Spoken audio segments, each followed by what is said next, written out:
ये कैसी धांधली है।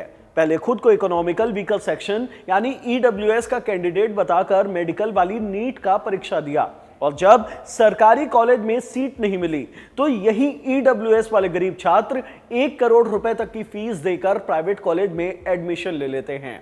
और ऐसा करने वाले 1, 2 या 10 स्टूडेंट नहीं हैं, पूरे के पूरे 148 स्टूडेंट हैं जिन्होंने ईडब्ल्यूएस सर्टिफिकेट के साथ नीट का एग्जाम दिया था और अब प्राइवेट मेडिकल कॉलेज की मैनेजमेंट और एनआरआई कोटे वाले सीट में एडमिशन ले लिया है। इंडियन एक्सप्रेस का दावा है कि इनमें से कई स्टूडेंट की सालाना फीस 1 करोड़ रुपए से भी ज्यादा हो सकती है। इस पूरे मामले का खुलासा किया है एक पोस्ट ग्रेजुएट ट्रेनी डॉक्टर ने, जिसके बाद सीट अलॉटमेंट के डॉक्यूमेंट सर्कुलेट होने लगे और सवाल उठने लगा, जो स्टूडेंट आर्थिक रूप से कमजोर होने का सर्टिफिकेट लिए घूम रहे हैं वो इतनी भारी भरकम फीस कैसे चुका सकते हैं। बढ़ते विवाद को देखते हुए मेडिकल एजुकेशन रेगुलेटर की एपेक्स बॉडी ने राज्य स्तर पर जांच के आदेश दे दिए हैं। इस वीडियो में बात इसी मुद्दे पर, क्या है ये पूरा मामला, कैसे ईडब्ल्यूएस के छात्रों ने मैनेजमेंट कोटे की सीट में एडमिशन लिया, इसे लेकर नियम कानून क्या कहता है, काउंसलिंग बोर्ड का इस मामले पर क्या रुख है और ईडब्ल्यूएस स्टूडेंट को मैनेजमेंट या एनआरआई सीट में एडमिशन देने के मामले में किन किन कॉलेजों का नाम सामने आया है, सब कुछ जानते हैं इस वीडियो में। हेलो, मैं हिमांशु हूं और आप देख रहे हैं खबर गांव। इस मामले को आगे समझें उससे पहले बेसिक्स क्लियर कर लेते हैं। ये जानते हैं कि ईडब्ल्यूएस होता क्या है। ईडब्ल्यूएस माने इकोनॉमिकल वीकर सेक्शन। नियम कहता है कि ऐसे जनरल कैंडिडेट जिनके परिवार की सालाना आय 8 लाख रुपए से कम हो, उनके पास 5 एकड़ से कम की कृषि भूमि हो या फिर उनका आवासीय घर 1000 स्क्वायर फीट से कम हो तो उन्हें ईडब्ल्यूएस का कैंडिडेट माना जाएगा। मेडिकल की परीक्षा में ईडब्ल्यूएस के छात्रों के लिए 10% सीट रिजर्व रखी जाती है। यह रिजर्वेशन या कोटा ही होता है। इस सेशन में पोस्ट ग्रेजुएशन के लिए हुई नीट की परीक्षा का रिजल्ट आने के बाद काउंसलिंग शुरू हुई, जिसमें पता चला कि ऐसे कई स्टूडेंट हैं जिन्होंने परीक्षा तो ईडब्ल्यूएस सर्टिफिकेट के साथ दी थी, लेकिन रैंक कम आने के चलते उन्हें सरकारी कॉलेज में सीट नहीं मिली। प्राइवेट कॉलेज भी रैंक के आधार पर मिलना मुश्किल थे।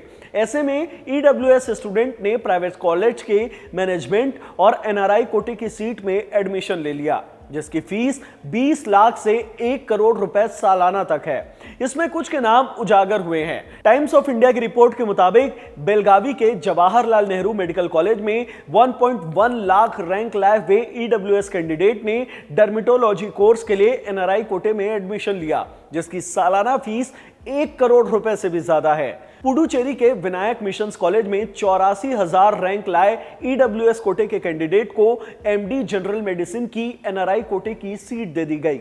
इस सीट की सालाना फीस 55 लाख रुपए से ज्यादा है।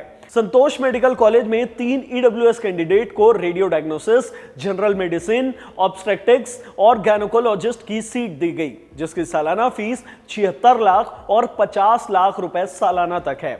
इस तरह के डॉक्यूमेंट सामने आने के बाद हंगामा होना शुरू हो गया। सवाल पूछे जा रहे हैं कि अगर ये बच्चे ईडब्ल्यूएस कैटेगरी के हैं तो फिर इतनी मोटी फीस कैसे दे सकते हैं, और अगर इतनी मोटी फीस देने की काबिलियत थी तो फिर ईडब्ल्यूएस का सर्टिफिकेट कैसे मिला।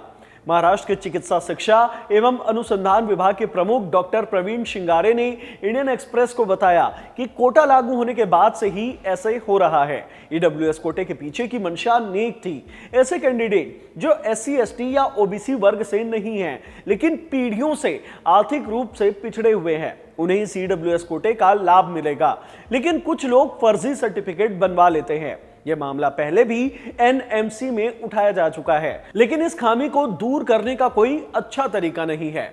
डॉक्टर शिंगारे कहते हैं कि स्टूडेंट ईडब्ल्यूएस सर्टिफिकेट के साथ आवेदन करते हैं, उसके बाद उम्मीद करते हैं कि उन्हें कोटे का लाभ मिलेगा, लेकिन जब उनकी रैंक कम आती है तो फिर मैनेजमेंट कोटे की सीट ले लेते हैं। एडमिशन का नियम भी इसके अनुकूल है। नियम कहता है कि मैनेजमेंट या एनआरआई कोटे जैसे सभी अनरिजर्व सीटें सभी के लिए खुली हुई हैं। ऐसे में सवाल उठता है कि जब इस तरह की एडमिशन की बात सार्वजनिक हो जाती है, फिर कमिटी एक्शन क्यों नहीं लेती, स्टूडेंट कैसे बच निकलते हैं। डॉक्टर शिंगारे इसका जवाब देते हुए कहते हैं कि जब आप इस तरह के मामले की जांच करते हैं तो कैंडिडेट बताते हैं कि उनके चाचा, चाची या परिवार के अन्य सदस्य उनकी शिक्षा का खर्च उठा रहे हैं। या कोई ट्रस्ट से उन्हें फाइनेंशियल सपोर्ट मिल रहा है, या फिर उन्होंने एजुकेशन के लिए लोन लिया है। ऐसे में आप क्या ही करेंगे? इसका मतलब तो यह है कि काउंसलिंग मैनेजमेंट या फिर मेडिकल एसोसिएशन को देखने वाली अपेक्स बॉडी को भी पता है कि इस तरह के एडमिशन हो रहे हैं। आज से नहीं, पहले से। डॉक्टर शिंगारे के मुताबिक अगर जांच चलती है तो स्टूडेंट लोन से लेकर किसी और के खर्च उठाने जैसे दावे कर इन मामलों से अपना पल्ला झाड़ लेते हैं, लेकिन अब तक इसका कोई ठोस सॉल्यूशन नहीं मिल पाया है। इस पूरे मामले में आपकी क्या राय है? आप कमेंट बॉक्स में हमें जरूर बताएं। इस वीडियो में इतना ही। धन्यवाद।